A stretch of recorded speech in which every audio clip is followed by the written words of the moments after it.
you. Yeah, and I think it's such a convoluted word too that it's hard for us to actually understand it. Like the Greeks had what, I think 7 words. Yeah, I think it's like 5 or 7. Yeah. I used to hear 5, and now someone was like, they actually had 7. So yeah. Like, all right, they have 7. Okay, they have 7.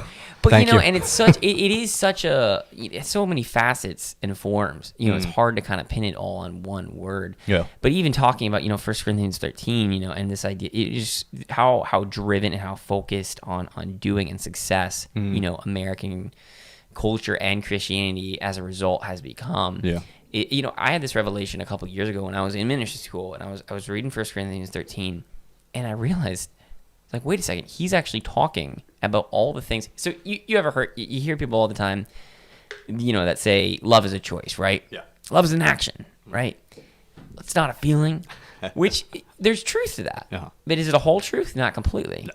And 1 Corinthians 13 actually Paul differs from that line of thought there, because he lists all these actions. So if we saw someone doing all the things that he said he was doing, so they're praising, they're ministering, they're I don't think they were raising the dead in the passage, but they were doing stuff. They're helping the poor, giving their body to be burned, so they're a martyr, even a martyr, right? Yeah. And yet he says if they don't have love, it's nothing, right? Nothing. And so then the love as an action phrase actually gets trashed by Paul, according to that passage. Yep. Right, because it's not just action. No. We know this. We know it's actually a feeling. Yeah. But then, so there's always this tension between action and feeling, right? Absolutely. Action and attitude. Yeah.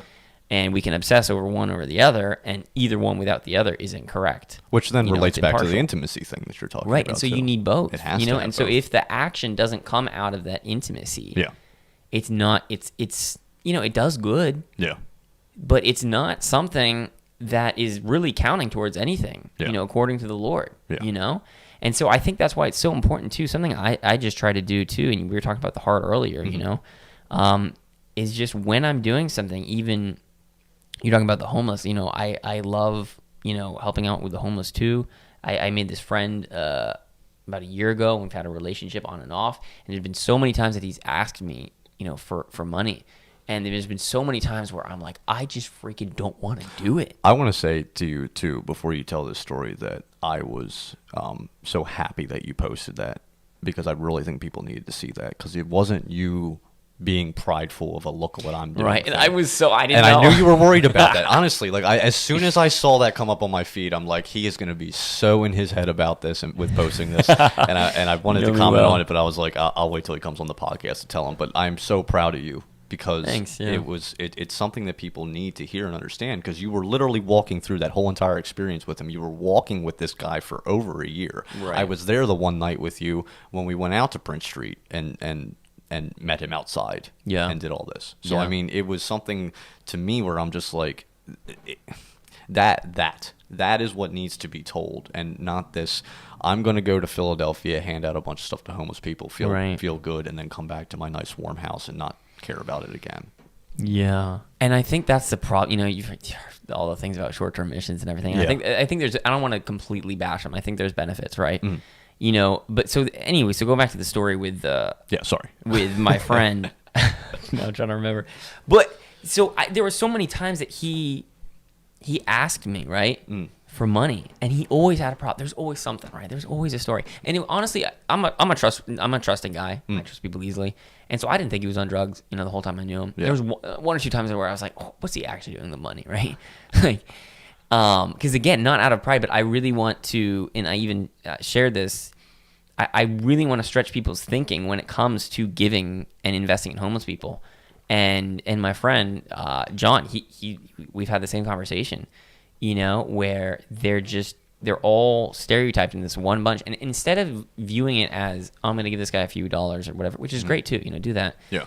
It's what can you do to invest, rather than just spending money here and there. What can you do to truly invest? Are you actually willing to drop a significant amount of money or time or any resource, into an individual that you feel you need the help?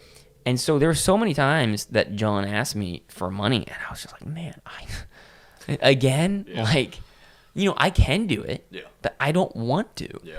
And I've been so convicted. I think it's Proverbs 3:17 or 3 something, where it says, if you have the necessary, and it's said again in First John. He talks about this same subject where he says, if you have the goods basically to help and you don't,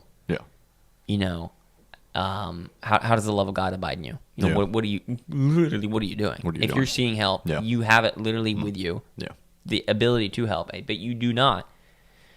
Why are you closing your heart like that? That's in. And so I would have to come to this place where I'm like, I don't want to give out of an obligation. Scripture says that. It says, do not let anyone give out of begrudgingly. Lord loves a cheerful giver, right? Yeah. And so attitude is important. And so I would just make sure, before I gave, okay, this is an individual the Lord loves. I want to give this the right way. And so I think that's just so important, in everything that we do. We don't want to say, oh, well, it's not about action. We just want to just spend all our time in the secret place and just, that's all that matters. No, there's a world burning and dying that you need to help, But the important part is that you remain in the secret place. You remain in that intimacy with the Lord when you're ministering, when you're helping, when you're doing. You're still in that same place. And I think that's so important. And I think that's what's going to change, is both challenge and change for the better, American Christianity is this idea of, hey, this actually has to be holistic. This isn't a back burner thing. This is your entire life, and unless you're willing, again, like you were saying, pick up your cross, sacrifice your life, and actually completely lose it. Yeah. For not only the sake of the gospel, but for sake of intimacy, with the Lord. Yeah. Maybe it's not for you. Hey everyone, thanks for watching. Make sure to check out our homepage at talktome.buzzsprout.com. You can also find us on Facebook at Talk to Me Media. You can also check us out on Instagram. Handle is TalkToMeWMikeV, and we're also on Twitter. Handle TalkToMeWMikeV as well. Make sure you like, share, and subscribe. Thank you so much for the support, and remember, everyone has a story to tell.